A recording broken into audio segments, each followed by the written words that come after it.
Venerable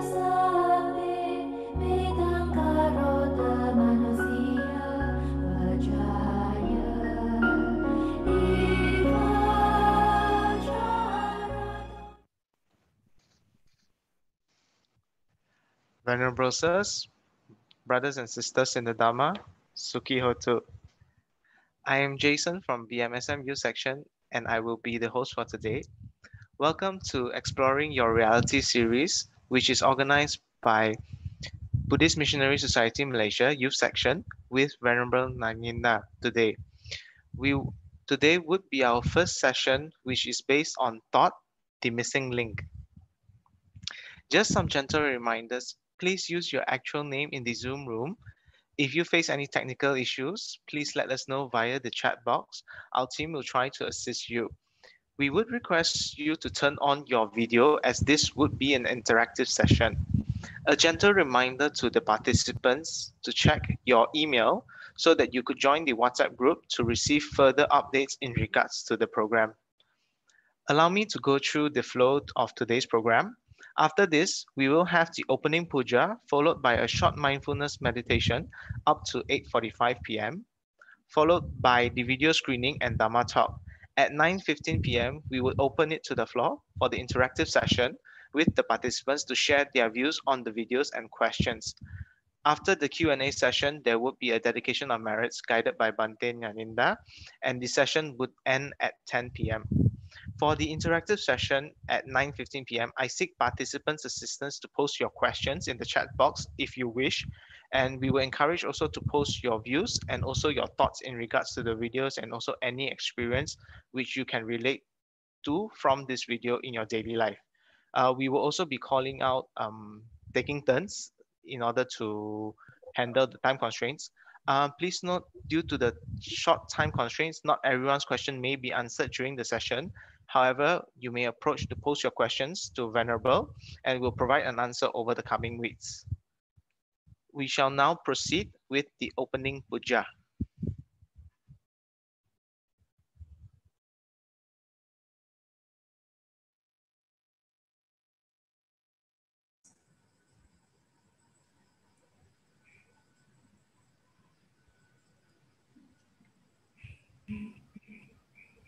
Shall we request for 12 verses and 5 verses now? Someone is requesting.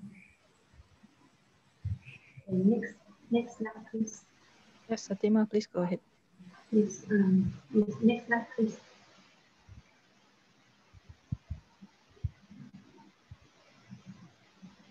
Aham bante hisaranena saha pancha silang namaya chami anukahang katawa silang deta me bante tudiyampi aham bante hisaranena saha pancha silang namaya chami anukahang katawa silang deta me bante tudiyampi aham bante hisaranena saha pancha silang namang yachami anukahang katawa silang deta me bante Yamahang wadami tam wadeta. ama bante. Namo tassa bhagavato arahato sama sambuddhassa. Namo tassa bhagavato arahato sama sambuddhassa. Namo tassa bhagavato arahato sama sambuddhassa. Namo tassa bhagavato arahato sama sambuddhassa. Namo tassa bhagavato arahato sama sambuddhassa. Namo tassa bhagavato arahato sama sambuddhassa. Buddhang saranang gacchami. Buddhang saranang gacchami. Dhammang saranang gacchami. Dhammang saranang gacchami. Sanghang saranang gacchami. Sanghang saranang gacchami. Dutiyampi buddhang saranang gacchami. Dutiyampi Buddhang Saranang Gacchami. Dutiyampi Dhammang Saranang Gacchami. Dutiyampi Dhammang Saranang Gacchami. Dutiyampi Sanghang Saranang Gacchami. Dutiyampi Sanghang Saranang Gacchami. Tatiyampi Buddhang Saranang Gacchami. Tatiyampi Buddhang Saranang Gacchami. Tatiyampi Dhammang Saranang Gacchami. Tatiyampi Dhammang Saranang Gacchami. Tatiyampi Sanghang Saranang Gacchami. Tatiyampi Sanghang Saranang Gacchami. Tisaranagamanang Paripunang. Ama Bante. Panatipata Veramani Sikkhapadang Samadhiyami. Anadipata Veramani Sikkhapadang Samadhiyami. Adina Dana Veramani Sikkhapadang Samadhiyami.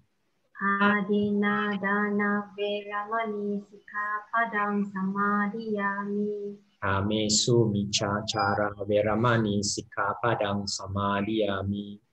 Kamesu Michachara Veramani Sikkhapadang Samadhiyami. Musawada Veramani Sikkhapadang Samadhiyami.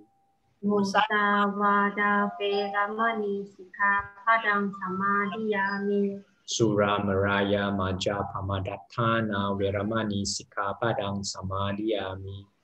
Surameraya Majapamadattana Veramani Sikkhapadang Samadhiyami.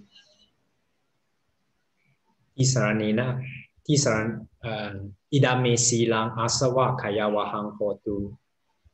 Idame silang asawa kaya wahang hotu. Idame silang nibbana sa pacayo hotu. Idame silang nibbana sa pacayo hotu. Tisaranena saha panca silang damang sadukang katwa apamadena sampadeta. Ama Bante. Sadhu, sadhu, sadhu.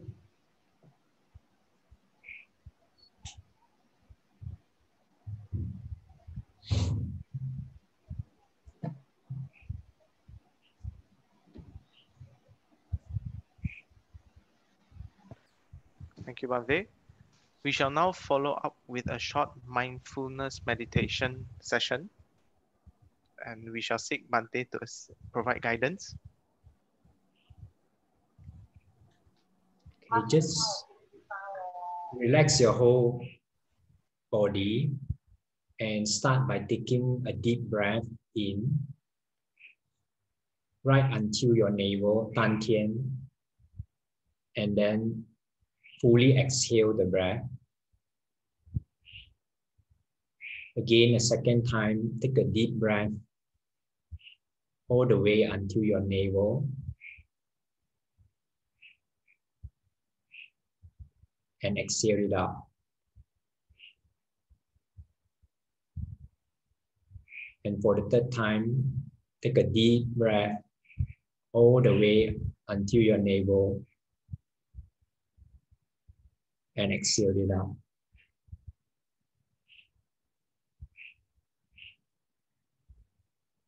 Now just aware of the breath going in, going out.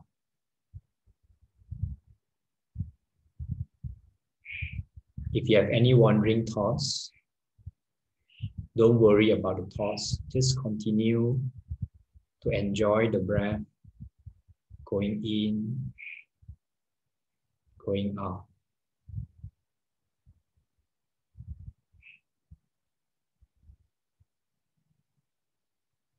Don't control the breath, just let it be natural.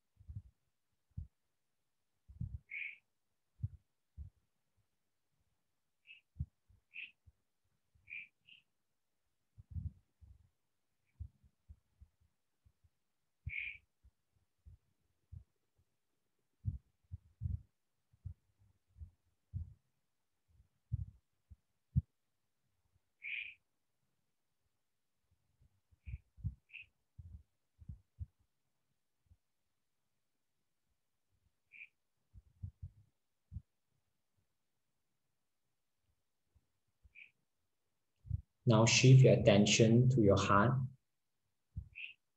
Feel the lightness in your heart. If you can, feel the happiness in your heart. If you can't, it's okay. Just feel the lightness in your heart and wish yourself to be well, to be happy.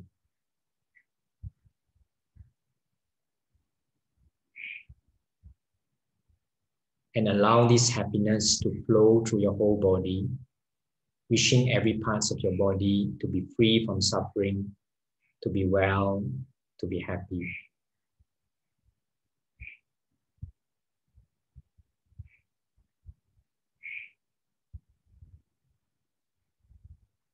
Continue to allow this wish to flow out from your body to all beings around you, wishing all beings around you to be free from mental suffering, to be free from physical suffering, to be well, to be happy.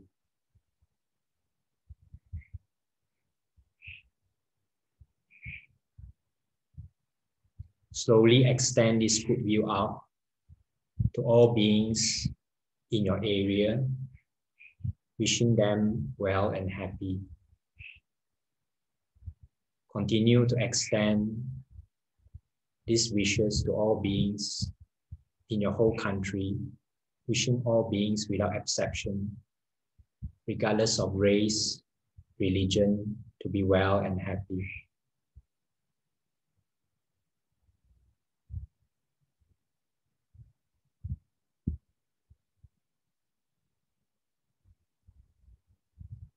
Continue to allow this wish to flow up to all beings in the whole world, wishing all beings without exception to be well and happy, free from mental suffering, free from physical suffering.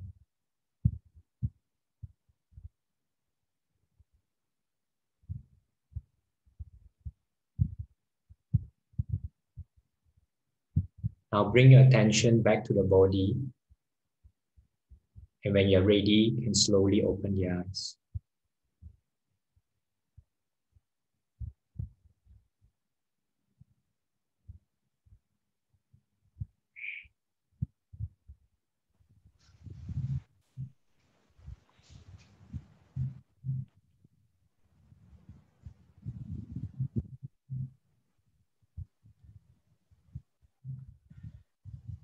Thank you, Venerable.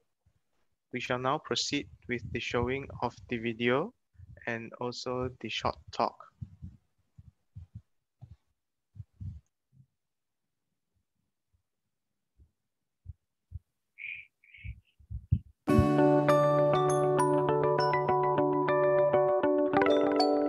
It was a time like no other. It was a time. Oh, it's not that kind of video. So where do our feelings come from? Well, it looks like our feelings are coming from what's happening to us. If circumstances in life are difficult, it can make us feel low. Or if things are going well, it can make us feel good. This is common sense logic. Life makes us feel like we do. Right? No. Well, it certainly looks and feels that way. But we are missing a hidden variable. Theosopher Sydney Banks called this variable the missing link. And the missing link is thought. The only way for us to experience life circumstances is through our own unique thinking of the circumstances. This is how the same life event can happen, and different people respond differently to the same situation.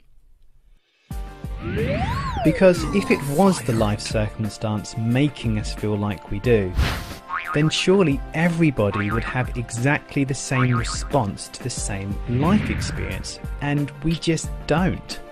So we are not having a direct experience of life. We're actually having a direct experience of our thinking about life. Say you break up with your partner. Oh no! You can think about how much you miss them and feel sad. Think about new opportunities and feel excited. Ooh. Think about what happened and feel angry. Other times, think about what's happened and feel grateful for what you had and what you'd learned. There is the fact of a breakup, but our life experience of this fact come to us via our thinking in the moment. I'm not saying how to think or what to think, just the fact that we think. And we feel whatever we are thinking in the moment. There's nothing to do with this, just the realization that this is how experience works. It works the same way with everything in life. Take yourself, for example. Have you noticed how your perception or thinking of yourself can radically fluctuate during the day? People think I'm fantastic. People really don't like me. I'm awesome at my job. I'm really rubbish at my job. I like myself. I really don't like myself.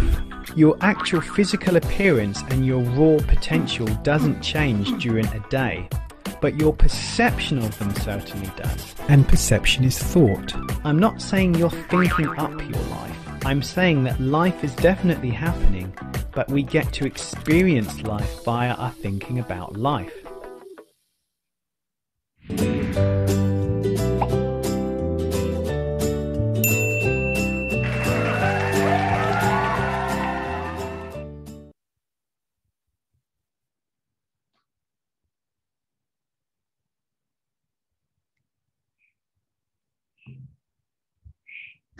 Okay, we'll start the discussion. First, I would like to thank the organizers for getting this, organizing this talk, all the hard work they have done to put this talk together.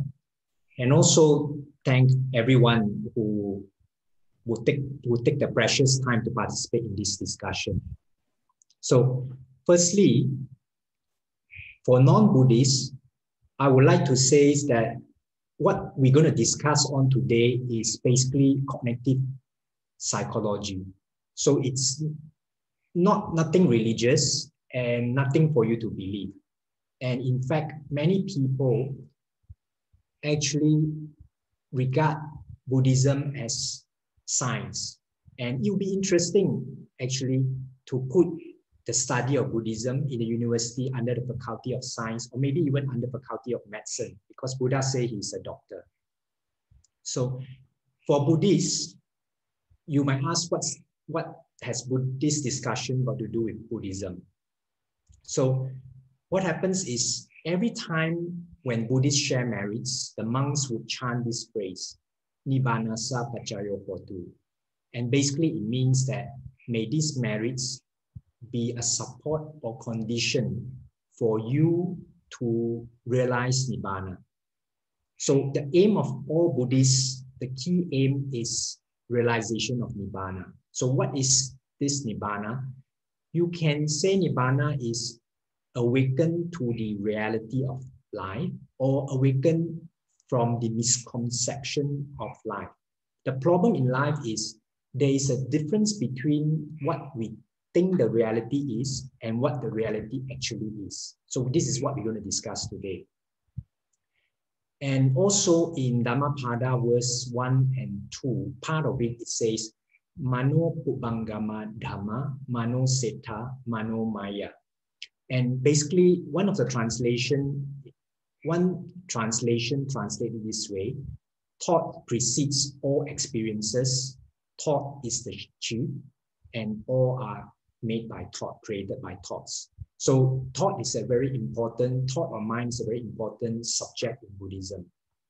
And from the questionnaire that the participants answered for this today's discussion, I found that there's 4 main topics that you all want to know. Number 1 is about overcoming negative emotions. Number 2, about this mental health. Number 3, about mindfulness. And number 4, how to apply Dhamma in daily life. So for the first question about this how to overcome negative emotions, we need to find out where does the negative emotions and our emotions or feelings come from, which is what we're going to discuss today. And for mental health, we also similarly need to find out what causes us not to have our mental health. And the cause, of course, is negative emotions or negative feelings, and which is what we're going to discuss today. And in fact, naturally, before we are lost in our thoughts and feelings, we already have innate mental health. But this is for another topic. And for the third question on mindfulness, I would like to remind Buddhists that Buddhist mindfulness is not about sharpening your mind so that you can become a better sniper at shooting people. The whole aim of mindfulness or awareness is so that we are able to aware about the misconception about reality or aware about the reality of life. So this is what we're going to discuss today.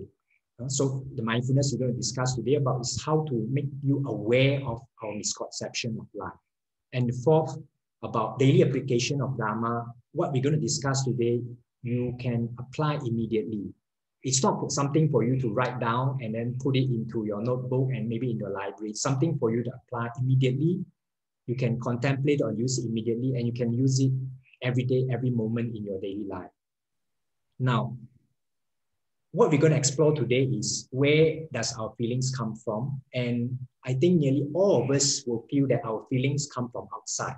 It is the people out there, the situation out there, the things out there that cause us feel unhappy, sad, or angry, and so on. We believe all our feelings is the cause of all our feelings comes from outside. The good news is it's not true. Our feelings don't come from outside. Why is it the good news? Because we cannot control what's going on outside. We cannot change, we cannot control the people out there. We cannot control the situation out there. We cannot change and control the pandemic out there. But we can do something about our thoughts. Okay? And most of us, unfortunately, try to solve our problems by controlling outside. In fact, there was a lady in this neighborhood who asked me how she can change her husband's behavior. And I told her, you have to first change your behavior. I never see her again. Okay. So the key thing is I want to tell you is there's no need for you to really change outside. You need to look at the missing link, which is the thoughts. So thoughts are a shadow. The feelings are the shadows of the thoughts. Okay. And you can say feelings and thoughts are like two sides of the same coin, or two ends of the same stick. So it comes together as a pair. And also it's like an echo. So when I'm in the cave, when I shout, hello, hello, I'm Nyaninda, and when the echo comes back, you wouldn't say that, you know, the voice comes from the cave. It comes from me because it's a shadow of basically my voice. So there's nothing outside that can make you feel anything. And this is true for all people, all time, and all place. But don't believe me, this is what we're going to explore today. When you're angry, the next time you check that it is because you are thinking angry thoughts. It's not because any person out there or situation that caused you angry. Similarly, when you are sad, it's because you're thinking sad thoughts, not because there's any person, situation that makes you sad. So the first example in the animated video, you will see the scenario that the boss says, no, you are fired. So in this scenario, you can think that, well, now I am fired. I can't pay my mortgage. I can't support my family. Maybe I might need to move outside and become homeless. And you feel very worried and sad. Or you can think that, you know, I don't like to work in this place anyway. So, you know, it's an opportunity for me to find a new job. And you feel happy, freedom. Or you might think that I have skills. I can go anywhere and work. It doesn't really matter. And you feel relaxed. And also you have resilience. So you feel your thoughts. You don't feel the situation out there. Also, the problem with us also is in the situation like this, usually we will immediately think that the boss is purposely targeting us. we would think that the boss hates us. That's our immediate reaction. So when we do that, we have turned an impersonal experience of the company no longer giving us work to a personal existence of the boss, a very solid assistant, hate me and I'm the victim. You have changed a impersonal experience to a personal existence. That's where your suffering will come. And usually, people do not hurt another person unless they have pain inside there. So this one we didn't consider. If a person is happy, they will not give pain to another person. Usually, a human will give pain to another person only if they are hurting inside. I would like to show this by two examples. I had a friend who is a CEO of a manufacturing subsidiary in Malaysia, and he reports to a vice president of production of the main company, parent company in the US. Every time his management has a video conference with the VP, it will be a shouting match from the VP. And quite often during the conference, there will be foul language used, 4-letter words and all that. It's like the VP is a tiger trying to eat them up, okay? And the friend of mine feels quite upset with this situation until one day he was asked to join the management meeting of the parent company. And he found that during the meeting, his boss, which is the vice president of production, was being shouted at by the CEO, and he became like a sheep in that meeting. The CEO of the parent company became the tiger, and every sentence, 4-letter words was used. So from that time onwards, he understands the stress that his boss go on. I'm not saying that to ask you to be bullied by the boss. I'm saying that a bit of empathy, of understanding why the other person is hurting us will go a long way in our relationship. Similarly, in the beginning of this year, when a good friend of mine had a new manager come in, the manager wants to do things a different way and he does it a different way. And there was some confrontation, and then he was put under work review as in underperformance. And he started having this idea that the boss is targeting him, the boss hates him, and then he's going to lose his job soon. He has a mortgage to pay and so on, and was really stressed. And then I pointed out to him that, has he ever considered that the boss might be struggling in the work? That's why, the boss wants him to perform in a certain way to help support her. And, does he ever look at the other side of what the boss wants? And sure enough, slowly, this is beginning of the year until now, it's almost a year. He's still working his job, not fired.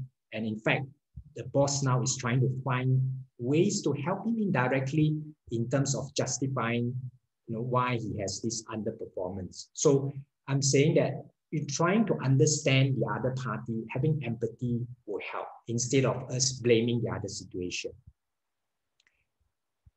And our feelings come from what we think. And this friend of mine was very stressed because he kept thinking that he's going to get fired, but that's not the reality out there. So the second scenario in the animated video, it's about breaking up with the partner. So when this situation comes, you can think that how much you miss the partner and you feel sad, or you can think that there's new opportunities and you feel excited, or you can think about the partner dumping you and you feel sad, or you feel angry. Or you can think about the great moments you have with your partner together and you feel grateful. So again, it is our thinking that we feel, not the situation outside or the partner or the person. Again, in this case, we also can turn an impersonal experience of the partner no longer wanting an intimate relationship with us into a very personal existence of the boyfriend or the girlfriend hating us, me the victim. The boyfriend out there, me the victim here, getting dumped or getting abandoned. So when you turn this very, I would say it's actually an impersonal experience into a personal existence, there is again where your suffering starts. Also, in the last part of the video, it also pointed out that although our appearance is impermanent, but in one day it doesn't change so much. But in a single day, we can feel that I look very good, or an hour later, we think that we look terrible. We think that people don't like our look, or another hour, we think people love our look.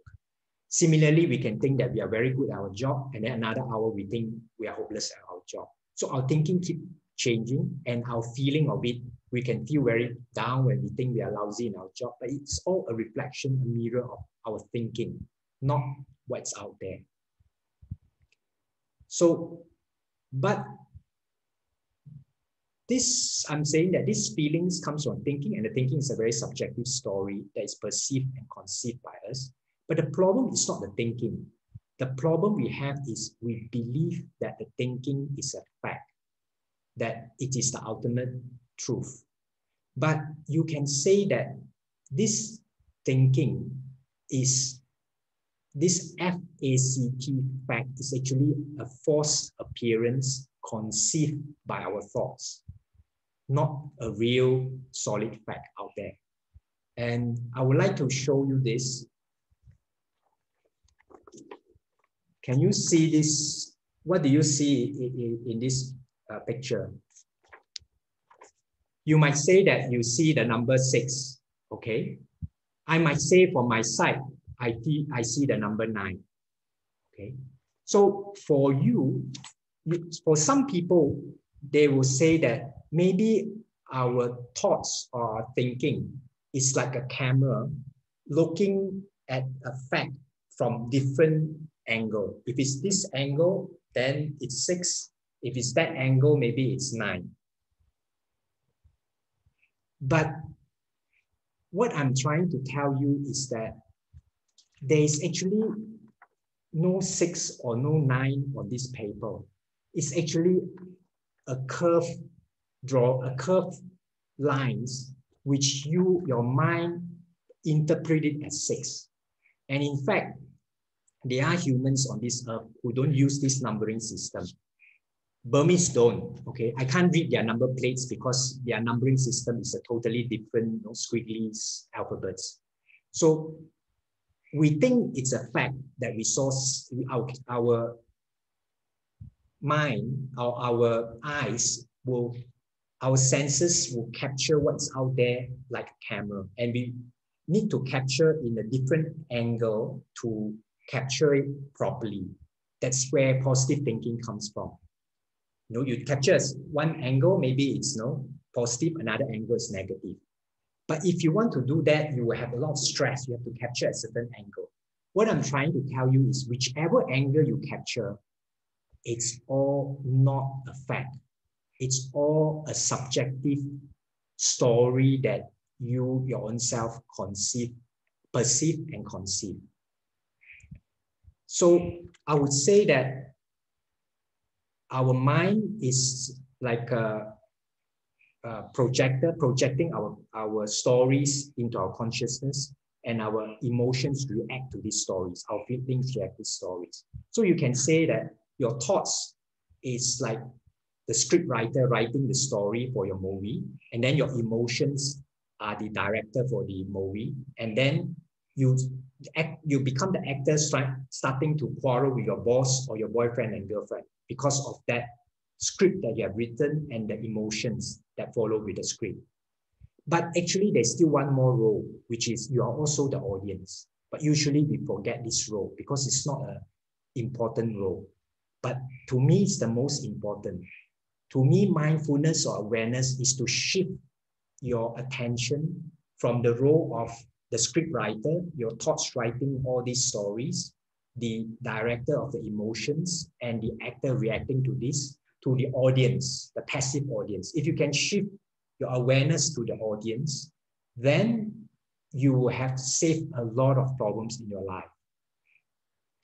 And also, if you can shift to the audience, looking at it from the angle of the audience, you are aware, then you can aware that everything is just a movie and a show.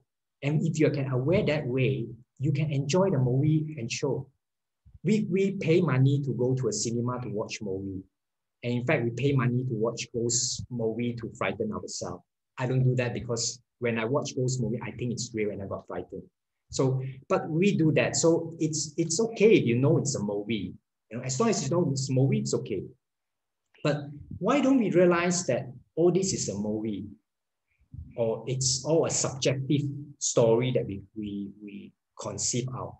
That's the reason, is because our thoughts disguise themselves so well that you never realize it until you have to be very carefully looking at it.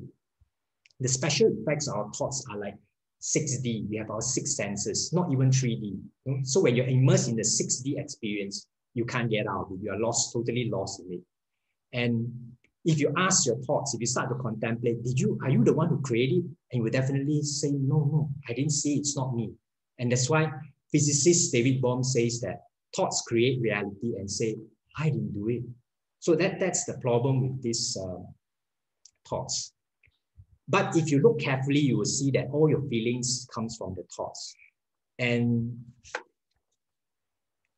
now to recap, we now know that feelings come from thoughts. And I also share with you that the thoughts are not real. It's stories created by you. So your questions is, what should I do now? The answer is, don't believe your thoughts are facts. When you don't believe your thoughts are facts or absolute truth, you won't hold on to your thoughts. As long as you don't hold on to your thoughts, new thoughts will come, because thoughts are impermanent. They don't remain static. Thoughts change faster than the weather, actually. So back to your questions on how to overcome negative emotions, have mental health, practice mindfulness, apply Dhamma in daily life. Well, to answer all these four questions is aware of that your feelings come from your thoughts and not outside. See that your thoughts are not real, they are subjective. Don't believe it 100%. And automatically, you don't have to do anything. Automatically, new fresh thoughts will come, which means new reality will come. When new reality comes, new feelings will automatically arise. So your feelings will change. And very important, I feel, is don't be afraid of your negative emotions or feelings. Most of us have this fear of anger, fear of fear. Then you become fearful of fear, and fearful that you are fearful of fear, and you never get out of it. And an American guy coined this word. We have this emoji phobia. When you have emoji phobia, you get lost in it. And actually, all that you learned today is that not to be afraid of your emotions, your experience, your feelings. Actually, that alone will change your world. Just this alone. If you're not afraid of your emotions, your feelings, then you won't hold on to your thoughts, and the thoughts will change, which I say change faster than the weather, and you have new feelings, and you're out of it. And if you no longer try to control the weather, actually you can become the sky within which the weather keeps changes, within which the weather occurs. So remember this, next time if you're in a difficult situation, no matter how difficult the situation is, you are not more than one thought away from a new reality. Just a change of thought, you are in a new reality. So I won't talk too much today. I would like to invite comments, questions from you all, or anything, insights that you have shared, so that we can discuss further. Thank you, Venerable, for sharing your thoughts with us. As mentioned, now it's open up to the floor, so kindly just post your questions or even unmute yourself, and we will go through the discussion together.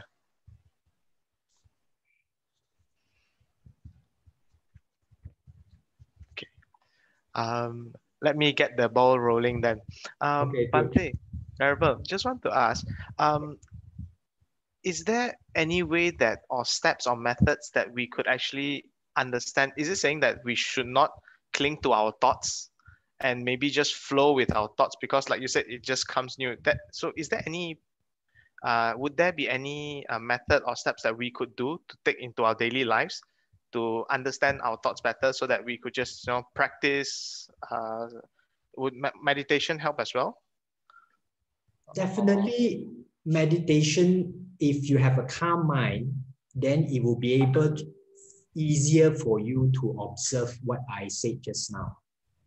But having said that, it doesn't mean that normal people can't see this. Actually, this is, to me, is once you start looking in this direction, it will be very obvious to you. But we have never looked in this direction. We have been programmed that our feelings comes from outside. So we never look inside.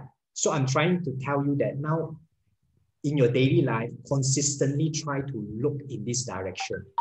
Then you would slowly be able to see this. Of course, if you are a meditator, if you have a calm mind, you will be able to easier to see this. Okay, thank you, Venerable.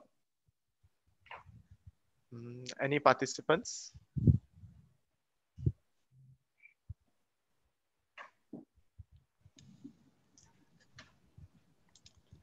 Yeah, Jason here. Can I ask a question? Okay. Go ahead.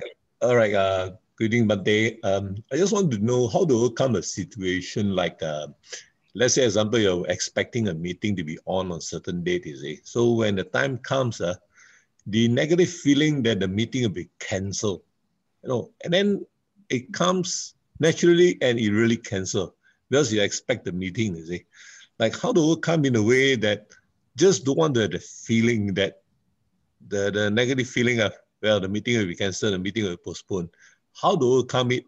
Because so far today that I've tried few times, the positive parts just couldn't come out from there. The negative part of it is becoming stronger and stronger. See? You are talking about negative feelings because you're upset because the meeting is cancelled. Yeah, the feeling of expecting the meeting cancelled is there. And it really happened, is it? You know what I mean? Example, let's say the meeting where we very promised, let's say we have made an appointment on let's say next week, the meeting will be on Tuesday. So let's say it's at 3 p.m. All right. So as the time comes, this feeling of getting the meeting being cancelled is getting stronger and stronger. See? And when the times come at 2 o'clock, you get an email that's so sorry to inform you that the meeting has been cancelled, we'll postpone the following week. My question here is, how come can I get such a feeling of a negative feeling that it really happened? Because that the meeting really cancelled. Actually, to me, is you got to see that your negative feelings comes from your thoughts. Keep thinking that it's going to cancel, and then you believe in your thoughts. Yeah, you can substantiate it that when I keep thinking, it happens. Okay. Yeah. What I'm trying to tell you is, actually, there's many conditions. It's not just because you are so powerful that you keep thinking that the meeting is going to cancel, it become cancer. It's not to do with you. It's just a coincidence. It could be one condition, it could be a coincidence, but because you believe your thoughts is true, then you keep on this thinking. I'm trying to tell you to examine this thought. And furthermore, this kind of thought doesn't really help you anywhere. Okay. So I'm not asking you to think positive. I know. Trying to think positive, I'm not saying it's no good. It's you have become very stressful because you need to overcome it. Yes, and you need to do work. But if one day you can keep examining your thoughts and realize that they are not fact, they are not solid, they are not reality, that will come the day where you don't believe your thought fully, and then you will not get lost in thoughts. So it takes time. You have to keep looking in this direction. Understand. But you have plenty of opportunity because we think whole day and whole night. And in fact, 95% of our thinkings are rubbish. So you have plenty of time to experiment, to practice. You don't need to, carve out. You need to carve out a half an hour or 1 hour to sit on your cushion to practice. This can be practiced every single time that you are breathing, that you are conscious. Understand what you mean, understand. Because that's why the time, we have a lot of time, that's why then keep on thinking to the time, you see. Yeah, because I understand what you mean, understand. and we believe the thinking is useful. We believe the thinking is correct. We believe the thinking is helpful. I give the example of, if you have you're a CEO of a company and you have an advisor who always give you wrong advice. What will you do? You will sack the advisor and never listen to him. But we never sack this super advisor. Noise in there. Yeah. This noise that in our head, we should sack it. But I'm not saying that you don't plan and do work. We can still plan and do work, but that's not thinking. I'm talking about thinking is in, did I do it right? Is the meeting going to be cancelled? Maybe it's going to be cancelled. I think you will cancel, that kind of thoughts. Yeah.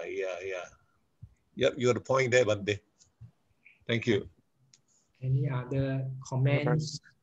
Venerable, there is a question in the comment box from Brother Vincent. Is there a way to stop us from feeling and thus refrain from reacting to situations emotionally? You can't stop feeling. Stopping feeling is like you becoming a robot, and you don't want to become a robot also. So you can't really stop feeling. I'm talking about normal, normal human beings, not extraordinary human beings. Normal human beings, we don't stop the feelings, but you have to understand where the feelings come from and not get afraid of it. When you're not afraid of the feelings, then why do you want to stop it? You don't need to stop it. The reason you want to stop it is because you're afraid of feelings. But I'm telling you just now that your feelings are due to your thoughts, and your thoughts changes every moment. So the next moment you can have a new thought, as long as you don't hold on to that thought. When you have a new thought, you have new feeling. So you don't have to be afraid of that feelings. Thank you, Venerable. Brother Vincent, you can actually unmute yourself if you have any further questions. If not, we will move on. Okay, Bante, there's a question. Okay, maybe I can read it out. Can Bante elaborate further about being that the audience is able to enjoy our own drama script created by our thoughts, directed by our feelings? Okay, that's a good question. Okay, so normally, when let's say you are involved in a quarrel with someone, we are too lost in there. If you could one day step out as I call it step out as a third party. That means you are watching, you are involved in this quarrel, but you're also watching it as a third party. One day you can, in the middle of a quarrel, tell whoever you're quarreling with and says that, can we pause for a second? I want to go to toilet and then I'll come back and continue this quarrel. That's the day when you can shift to the audience. And you should try experimenting. Again, we have this Dhamma you can apply in your everyday life, and you have plenty of opportunity in your everyday life to apply this. And it's fun because you can experiment and play with it. Does that make sense to the questioner?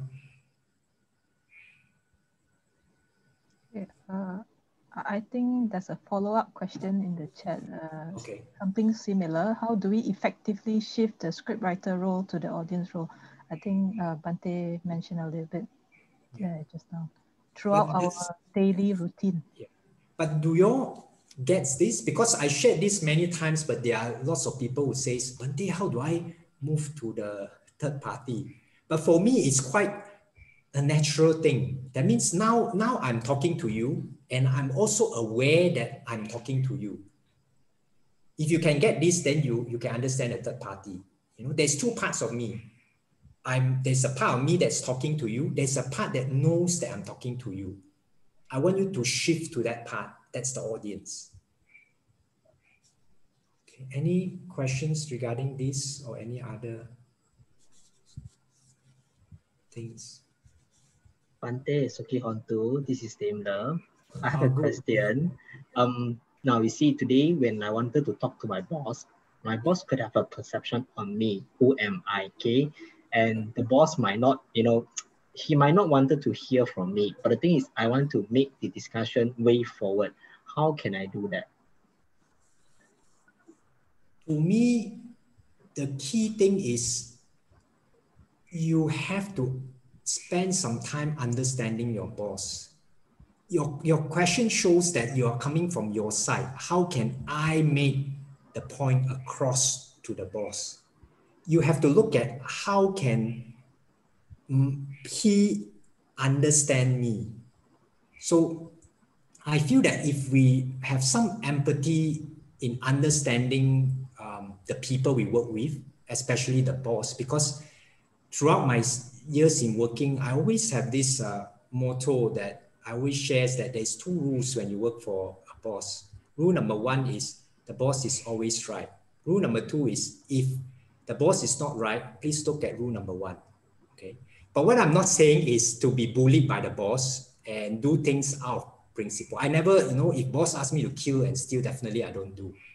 But I always try to look at what is the boss thinking, why he wants. Because at the end of the day, whether you still continue working in the company or whether you get promotions and so on, it depends on the boss. So I guess we have to try to understand the boss more. Does that answer the question, Dana, or you have further questions? Yes, we have to try to understand our boss, but my question is, how am I going to, how can I try to understand what is my boss think? That's the part that I'm still figuring out.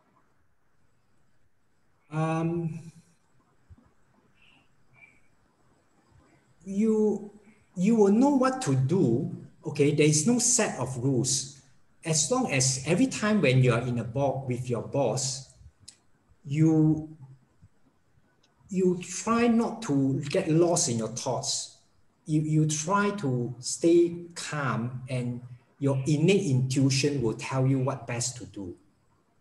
But the problem is, before we see our boss, we already have an idea. I have to do this. I have to convince him in this way. Next time, try to come with a clean slate of mind, without any perception of the boss and all that, and just let your innate feeling flow. Then you might be able to achieve something from there. Does that make sense, Damla? I think so. Let me try. Yeah, you try to I don't know, try to not have this offensive against the boss or defensive, but not with any agenda. Okay, you'll be surprised. Humans are very, very sensitive to any agenda from another person. If someone, a marketer trying to sell us something, even though he didn't, before he opened his mouth, we already can feel, and we try to avoid the salesman or marketer. So if you come from a sincere heart, I feel that we can go a long way from understanding another person. And we need that in order to work with people. Okay, thank you, Bhante. Any other comments? Okay. We have another comment from Sister Mimi. Can you just share your how to control thoughts from being judgmental? Yeah, Sister Mimi, you're on the line. Thank you. This question is more on parenting. I have this issue is, for example, when children holding their handphone, nowadays is a handphone problem. So I will very judgmental that they haven't do this and that, and I will start nagging. So of course, I know they're already teenagers. I have this feeling uncontrollable. It's not like I purposely want to like angry when I see someone the whole day holding the handphone. My teenagers are 13, 15, and 18. So I see them like spend a lot of time in handphone. Very, very natural emotion is that when I see it, I start judging, and you must be haven't do this and that. And then sometimes they say, I have done, but I still don't believe. Especially now it's MCO period, they never go to school. So this feeling actually I know is not good. I'm trying to control myself. How to control? Because I will judge when I see they're playing handphone, I will judge they haven't do anything. Despite they explain to me I have done. Okay. Control doesn't work because that's why I mentioned that I'm not a big proponent of positive thinking. Not that positive thinking is no good. It's just that control takes a lot of stress, takes a lot of work. I'm a proponent of I'm a proponent of trying to let things flow naturally. Okay, how to let things flow naturally is, again, because you believe in your thoughts, you believe your thoughts are real, that's why you have this judgment. You have to slowly analyze whether your thoughts are the truth. And one question about parenting, I want you to ask this question that I learned from one American parenting coach. The next time you want to scold your children, ask yourself this question. The reason you want to scold your children, is it because what your children did annoyed you? Or is it because you really care for them, you really want them to be good? The first part is because they did something that make you upset, and it's all about you. They did something that make you upset and you are irritated because you see them use handphone. So it makes you irritated. You can't stand it anymore. That's the first part. Okay, it's all about you. Second part is it because you really care about them and you really want them to have a better education or whatever? And children can feel. The younger the children is, they can feel which part you come from. Looks similar, but it's different. First one is, it's about you. You can't stand people talking on the handphone all day and so on. The second one is about them. It's not about what you say. It's about your feelings. So try to consider that. And to me, it's not about the action of the children. It's more about if you give them enough care. Care doesn't mean spoil, but be there for them. You will be able to influence them better, not by scolding. Of course, if they do something wrong, but if you have really built that relationship, the caring relationship with them, the next time they do something really wrong, when you point out, they would know and they would self-correct. But you need to build this caring relation with them, that you are there for them all the time, any place, anytime. Does that resonate with you, or we have further questions? Don't try to control your judgment. Control doesn't work. Yeah, it makes us feeling suffer also. Yeah, control suffer. The relationship will be tight because I learned some techniques like breathing, don't want to see, walk away. All this I have tried, but the moment I see it again, because they used to play very late at night, so I will nag. I say it's for your health, not it's bad for your liver. I will mumble the same thing, even though actually I know it's already second time, third time. But when I see no improvement, I will start judging again. Your homework done already and all this prepare. So I realize myself is under stress when I see people like that. So I try to walk away. I try breathing. I try to sit and meditate in my room. But when I imagine they sleep very late, I will feel sad. Of course, as a parent, I don't want their health to be not good because I always have this thought, sleep early, wake up early is the best. But now because of MCO, they sleep very late and they wake up very late. I think it's important for you to make them feel that you're always there for them, to build the relationship with them. Then, yes, of course, it's good to sleep early. I sleep early, but nowadays, I find that most people don't. They sleep very early, as in, they maybe 4 a.m. they're still awake, and then 4:30 they go to bed. Okay, so and then from 4:30 to noon they are in bed. So they switch the time. Yes, so exactly. Yeah, but somehow the whole civilization has moved this way. So I wouldn't say it's good or bad. The key thing more is to build the relationship between parents and children, for them to feel that you're always there for them. Nagging to me doesn't really help, because if after 10 times it doesn't work, you keep talking 100 times also it doesn't work. You got to get them to feel that you do really care for them and you are there for them. Understand. This part, yes. I used to be a very busy working mother. So I work quite late. So nowadays, because working from home, that's why I have plenty time saying all this. I feel not comfortable. Last time I used to go to work, I cannot see what they're doing at home. I just see them when maybe 8, 9 p.m. and then they will keep playing, and then they will go back to their room. It's different from, of course, the before 12. They are more like we control what time I keep back the phone. Now I cannot keep, of course. I also have to, respect them. It's only the time management. I keep saying this is the time management. Bhante, you're so open. I'm still the old fashioned. I thought you need to sleep. So I show role model. I sleep first. But when I wake up midnight, I saw them, my emotion come again. Yeah, but actually, can you see it's your thinking that you can't stand them going late? It's not about that much about them. It's about that's why just now I listened to what you say. I realize it's from me. Yeah, it's from you.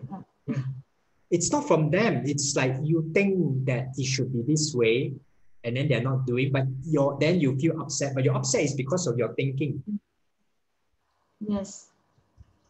Okay. And children can feel that you come from a level of stress and upset when you tell them not to do things. It comes very different from a feeling of love. Yeah. And how to change that is you don't believe these thoughts of that believe your thoughts so much that they should be like this. How come they do it? Because you believe in these thoughts, you get angry. Mm-hmm. When you don't believe in these thoughts, you don't hold on. You don't have to do anything. After some time, these thoughts will change by itself. Mm-hmm. Okay. Okay. Understand. Next. Thank you, Bhante. Okay. I think we have another question from Brother Tan Kim Si. Are you on the line?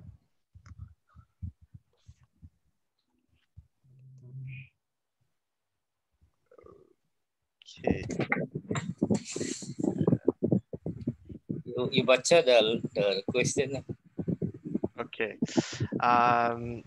There's a question saying that why is it so difficult to make people to realize that the mind is our own making? This is the question.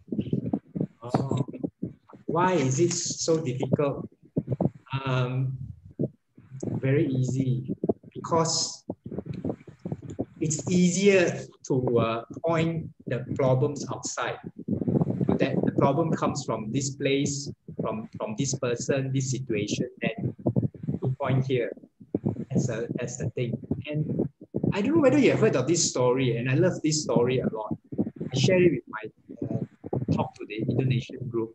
That there was once a man who was in a house, and then suddenly there was electric cut, and the house was power outage. But the man has the car key, he wanted to go out. But before he go out, he dropped the key and couldn't find the pitch dark. And then after that, he walked out, he saw the street light outside very bright. He walked out under the street light and searched for the keys under the street light. After a while, the neighbor came and tried to help him search for the keys. And after a while, the neighbor asked, "Where did you drop the keys?" And the man said, "In the house." The neighbor said, "But why are you looking under the street light?" The man said, "It's because the street light is bright, the house is dark." So same with us. we are looking at the wrong place, but it's easier to look, easier to say that, it's my wife who creates the problem, my husband who creates the problem, the politician who creates the problems, the pandemic, and so on. It's difficult, that's why. Does that resonate? Thank you, Bhante. Any comments or sharing or Okay. I believe Brother Jim Loy, you posted some questions. Are you available to speak? Yes, Bhante. Yes, brother. Yeah. My question is, could be wrong. My understanding is that sometimes we think our problems are real because we attach our thoughts to an identity, which is ourself. So we put ourselves first, so everything's become real then. So Buddhism have been talking about non-self, but it's still quite vague, the idea then. So Bhante, can you tell us how can we practice non-self, and then can non-self help us to solve our problems? So if we can practice non-self, is it all these negative feelings will not relate to us, and how would it's because the idea is quite vague, so I hope Bhante can clear it out. So how to practice non-self, which actually can solve our problem. Hope you understand my question. Thank you, Bhante.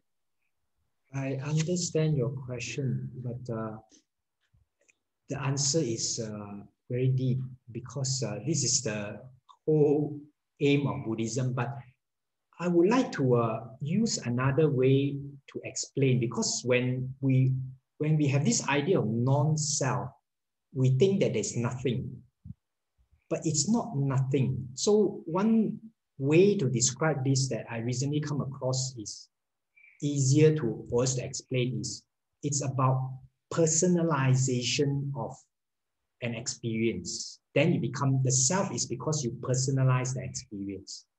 Like just now, when I share the experience of, let's say, breaking up with the partner, it's actually an experience. It's an impersonal experience, but we personalize it into an existence. That's why the self comes. Personalize the existence as in it becomes my girlfriend, dummy. So that personalization caused the suffering. And that's where Buddha says, this anatta is the problem. So anatta is when you personalize the self. And also, I always like to give this example that actually what happens is you are changing every single moment, like the river. The yesterday you and the today you is not the same. It looks the same, sounds the same, but it's definitely not the same person. Similar, okay? So what does this imply? And also actually in science, it says this also. In science, it says that, let me find the figures for you. In science, it says that every 5 days, we have a new stomach. Every 30 days, we have new skin.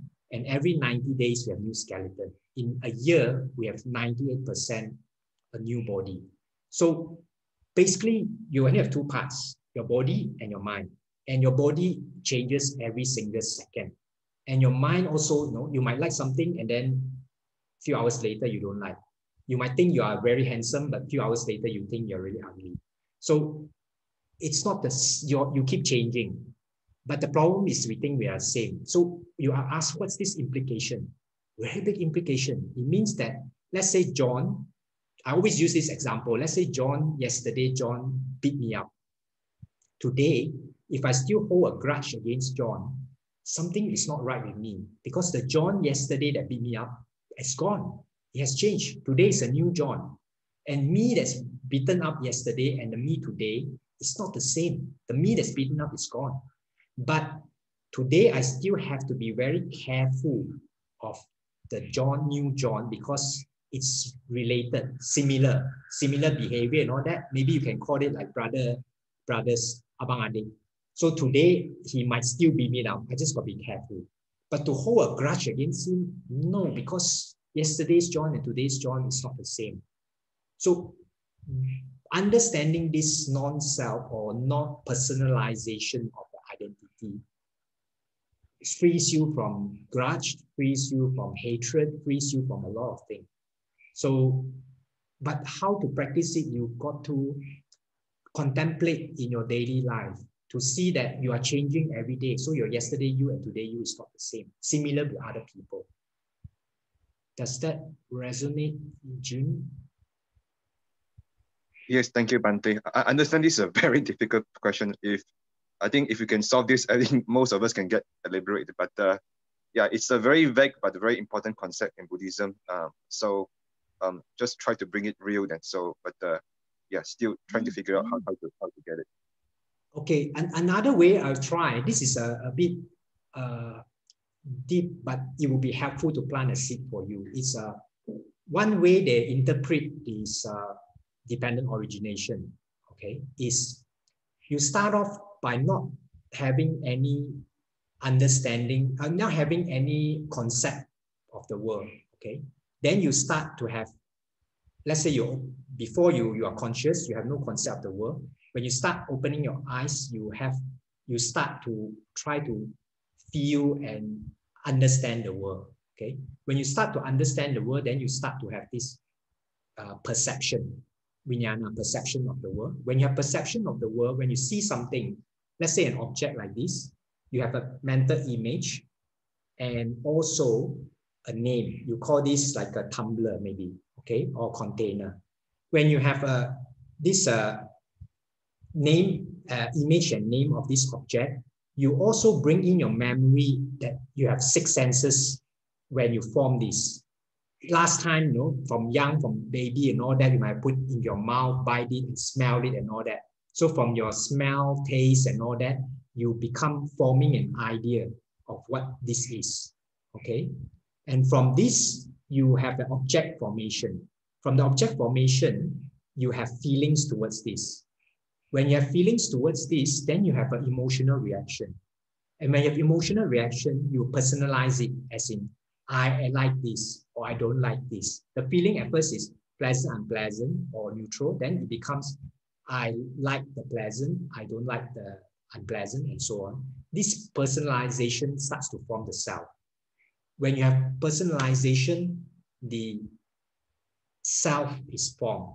When you have this self formed, then it occupies space and time. So you have birth as the past in time, and present you, aging, old age, sickness, and then you have death as the future. So this personalization of this process of perception and conception is what causes us the problem. And actually there is no independent Nyaninda, independent self there. There is an experience, but there is no permanent, non-changing person, entity that experience things.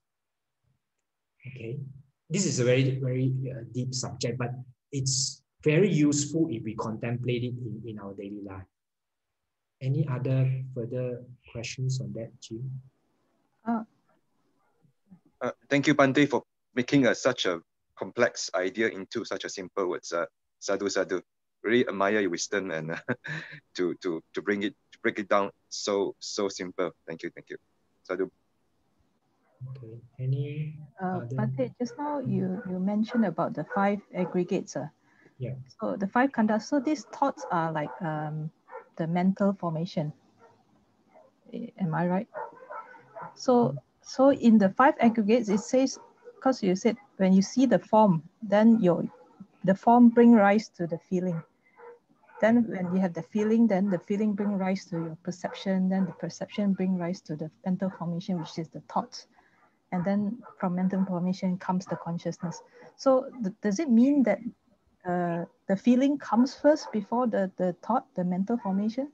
Okay, very good question. Actually, just now that process that I mentioned just now, okay, similar to this, the Paticca Samuppada process, it's not one after another in time. It's actually simultaneous. That's why it's called one moment. That's why there is a, before the dependent origination starts, there is a phrase called iti imasmin sati idam hoti. A lot of people translate when this arises, that arises. It gives you a feeling that this arises first and that arises. It's not. So there's one foreign monk that translated is when this arises, this arises. It's together simultaneous things. Okay. Then your question will be like, what do you mean simultaneous? But it looks like, you know, this one, then this one. So there is one, Bhante Punaji give a good example. He says that, he called this one after another is antecedents. He said there are three types. One is time, temporal antecedents. So temporal antecedents is like 1 o'clock in afternoon, then 2 o'clock, then 3 o'clock, then 4 o'clock. Another one is space, like this paper is in front, then this one is at the back, and then it's the back, okay? But there's another one called logical antecedents, which is the numbers 1, 2, 3, 4, 5, 6, 7, 8. 2 comes after 1, but it doesn't mean come after 1 in time. It's not 2, 1, and then 1 second later, 2 comes. If there's no 1, there's no 2. So actually 1, 2, 3, 4, 5, 6, 7, 8, 9, 10 is together arises. But in terms of logically, 2 is after 1. It's a bit deep, you have to think about it. But it's useful. Actually, dependent origination is not causation. It's not A produces B. This is, even Paul Sayadaw emphasized this. It's actually called relation. A and B arises together simultaneously. So feelings and thoughts is not thoughts produce feelings. That's why I say feelings and thoughts are two sides of the same coin. They arises together at the same time. Okay. So meaning either one can arise first? No, together. Not either one arise first, exactly the same time. Okay. Yeah. Okay, thank you, Bhante. Also, another thing on this point is, I keep emphasizing that your feelings comes, it's a reflection of your thoughts, okay? So if you're angry, it's because you have angry thoughts. Please don't try to, you don't need to look for these angry thoughts. Yeah, because some people, when I say this, they will say, oh, okay, now I'm angry, feeling angry means I have angry thoughts. Let's look for these angry thoughts. No need to look. You have angry thoughts, but what you got to do is don't believe in these thoughts, and then it will change by itself. You don't need to look for it, crack show of it, destroy it. You just don't believe it, don't take it as real, and then the new reality will come. Okay, any other questions? Comments? Hi, Bhante. Alex here. Waiting for you. Thank you, Bhante, for all the sharing. But before I ask my question, I just want to acknowledge Mami Mimi Wong. Coming from a teacher, I really appreciate a parent that really cares about their children. And I just want to say, like, just the fact that you are willing to take time to ask about questions here means that you are already in the right path. So yeah, 加油. My question to Bhante is, I'd like to be a skeptic here. I'm speaking on behalf of the group of people who are stuck in a rut or stuck in a situations where all of the concepts and all of the concepts that we have discussed here, will there be a situation where it might not be the best solution? So for example, for a teenager who are like stuck in an abusive family, when I say, actually, it's not that your mom and dad quarreling or fighting that make you sad, is your thought. They'll be like, hey, this is BS. So my question is, sometimes is it better for them to leave that situation? Okay. And if they cannot, how? Okay. Yeah, thank you. First thing I want to point is, when I say that your feelings is a reflection from your thoughts, comes from your thoughts, I'm not saying that don't do anything. It doesn't mean that, let's say, someone beat you up, okay? Your anger doesn't come from being beaten up. Your anger comes from you thinking, why he beat me up? How come he beat me up? But doesn't mean that you stand there and let the person beat you up, okay? You do something.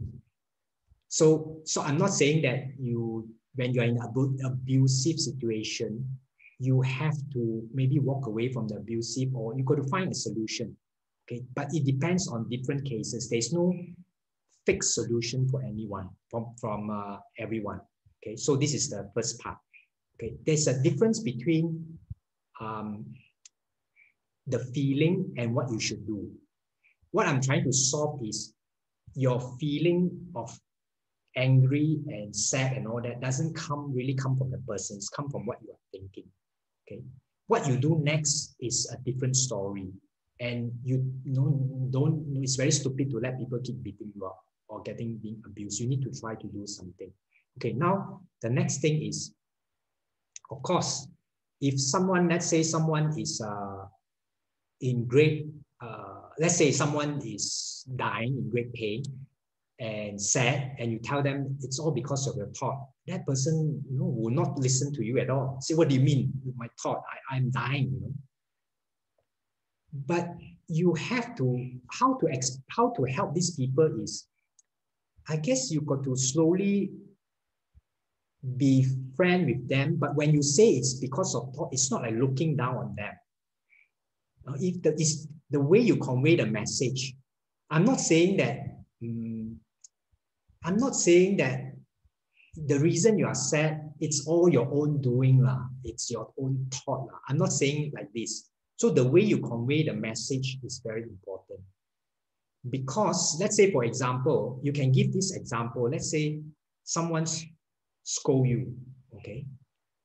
Every time you think that why he scold me, how come he scold me, you are scolding yourself. So that person can scold you one time, but you are scolding yourself 101,000 times.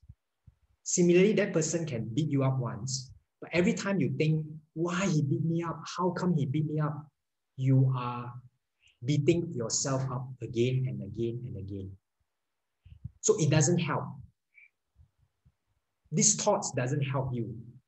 Beating yourself up again and again and again and making yourself sad again and again, it doesn't help you, and it doesn't punish the person anyway who abused you. So you have to explain that it's not useful, this thought, and actually it's harming you. And it's not true. The person, yes, abused you. I'm not saying that the abusive thing, the scolding doesn't happen. I'm saying that you are not experiencing that at this moment. In fact, actually, even a person who is being abused, if he's abused at home, when he's at school in front of you, at that moment when he's not thinking about the abusive action, he's not sad or whatever. You can actually ask him, are you sad or worried or fearful at this moment? They will say no. Then you say, how come after that you are fearful or worried or scared? It's because you think of that situation.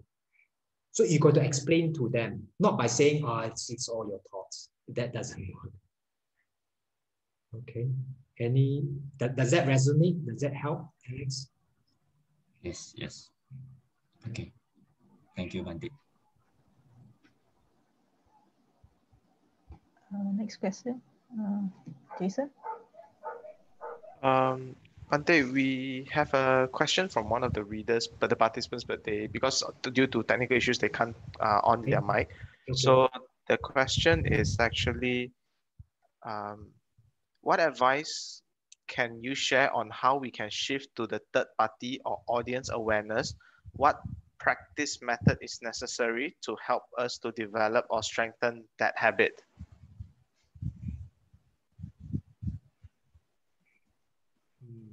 Good question.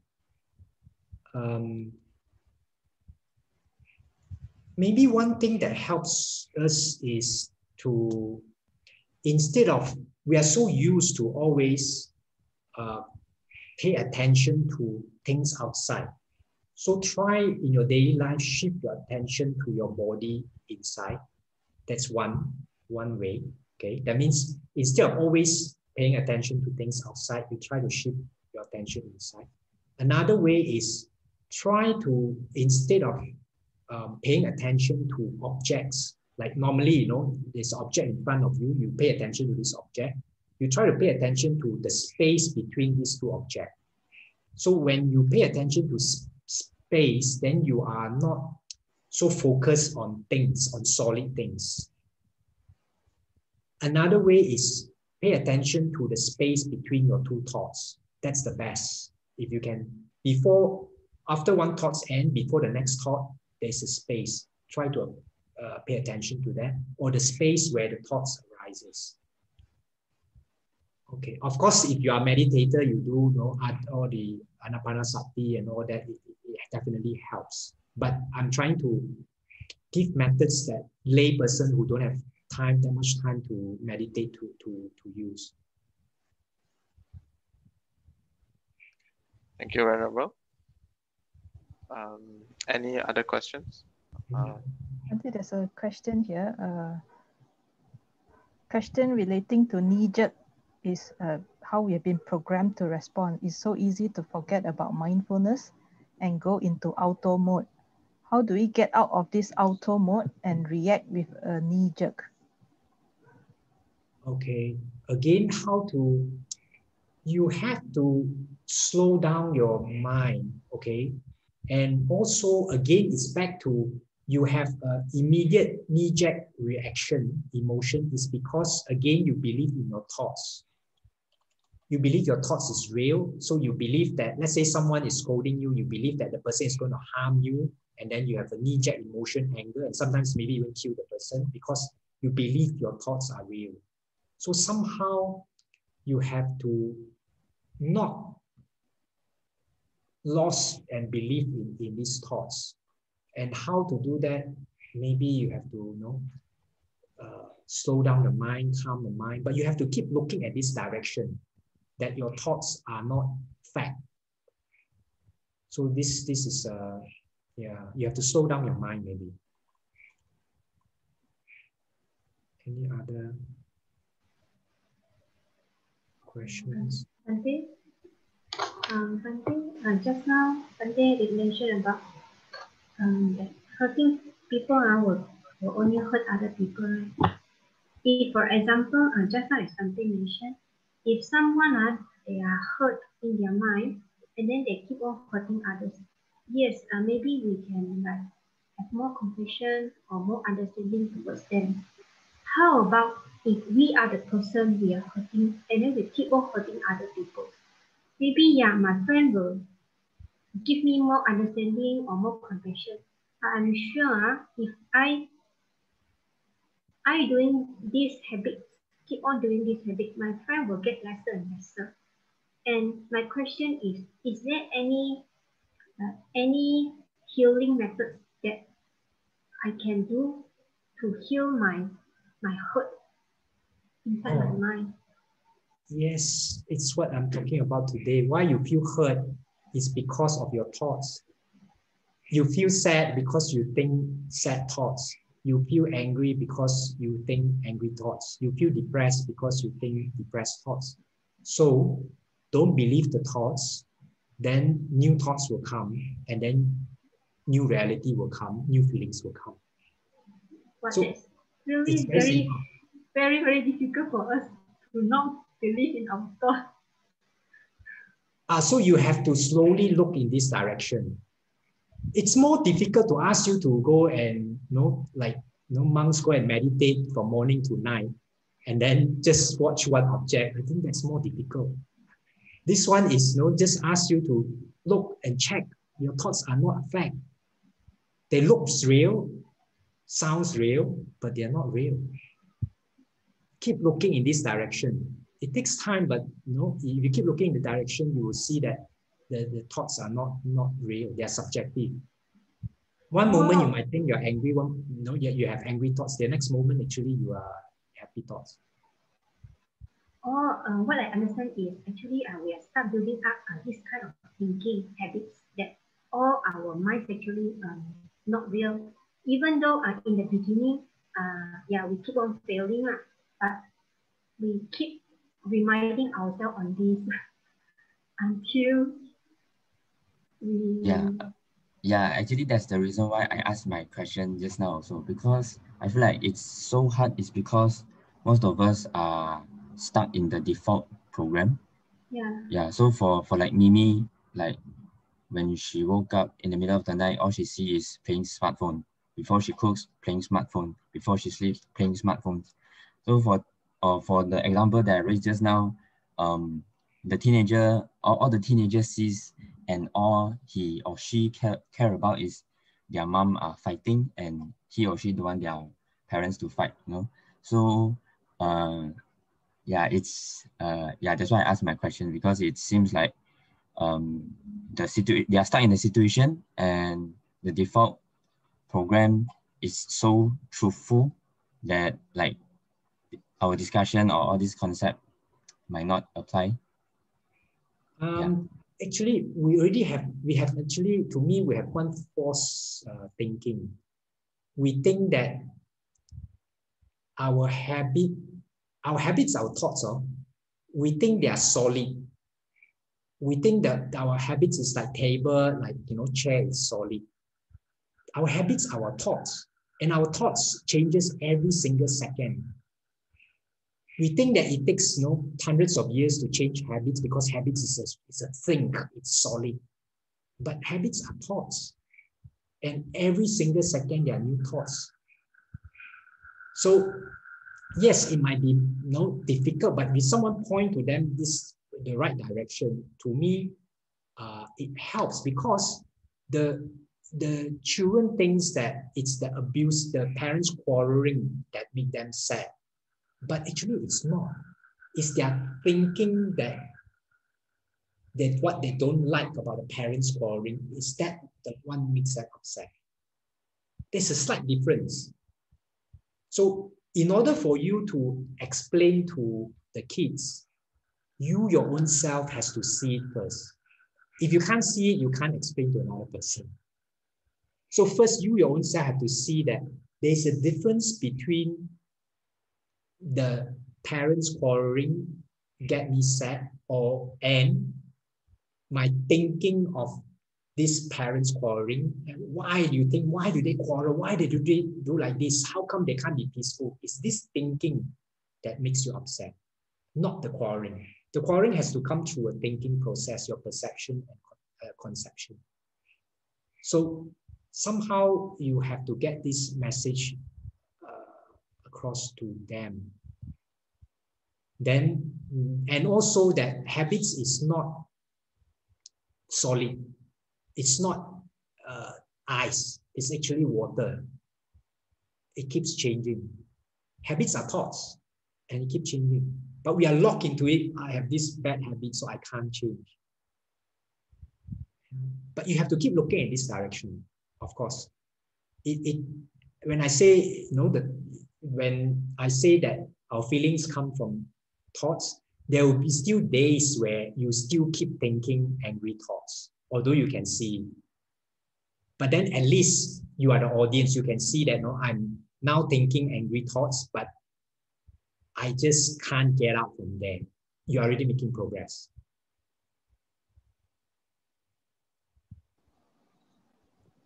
Okay, thank you, Bhante. Maybe we can take one more last question, because we have past 10 time actually.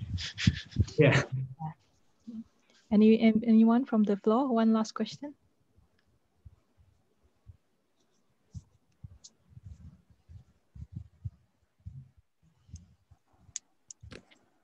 Yeah, didn't read out my questions about past life regression.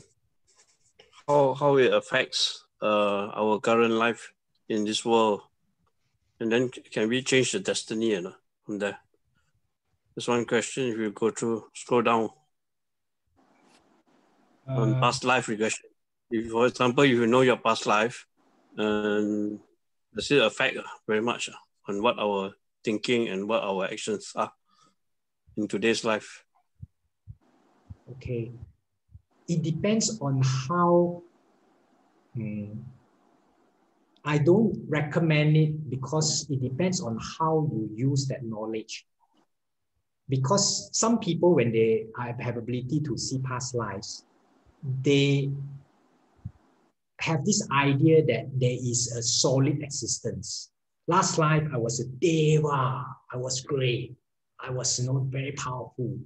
You change the idea from a fluid, non-personal experience again to a personal self. So there is this danger in there about past life regression. But if you use past life regression to cure certain sickness, may be useful, because in America it's quite common in the last 10 years where there are people who, let's say they keep having neck problem and then they can't solve it, and then you use past life regression and found that in one of past lives they were hanged. Then they go back to that part and witness it and let go. Then that pain is gone. So it can have its usefulness.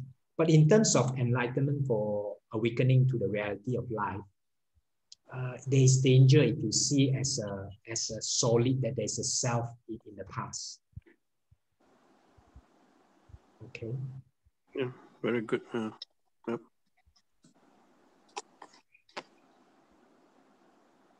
Okay. So for that, I think we will wrap up this session and we will move over to the dedications of merits. I would like to invite Venerable to proceed with guiding on the dedication of merits. So what we'll do is in our mind, we will share merits with all the devas, all humans, especially those affected by COVID-19. Share merits with all our parents, grandparents, ancestors, our family members, all beings, all our friends, and especially all our departed beings. Also make aspiration that we will be able to realize the reality of life, make aspirations for Nibbana, and again, wish all beings have an equal share of merits from the merits that we share.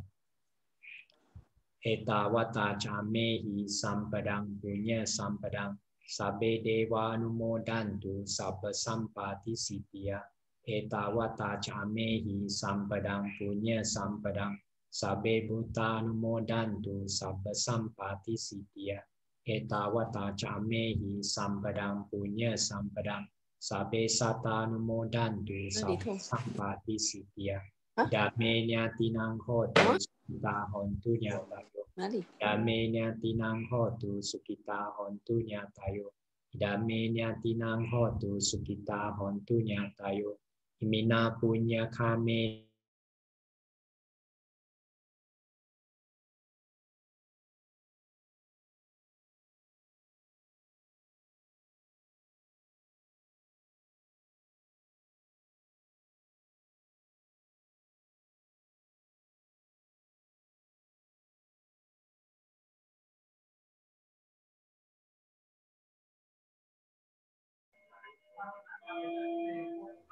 Sadhu, sadhu, sadhu. Sadhu, sadhu.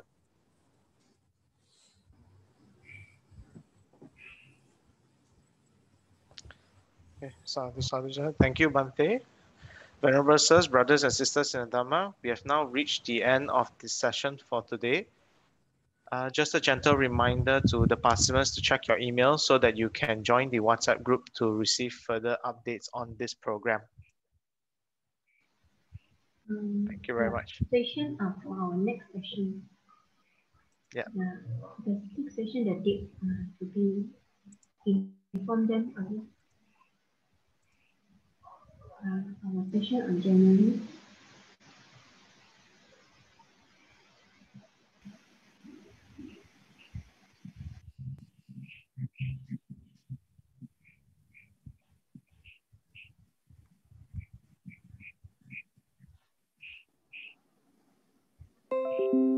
Everyone for joining us tonight.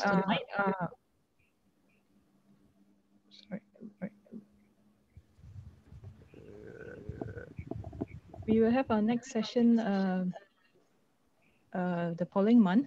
So do stay tuned and please join us in the WhatsApp group so we'll keep you updated on the next session. Thank you very much.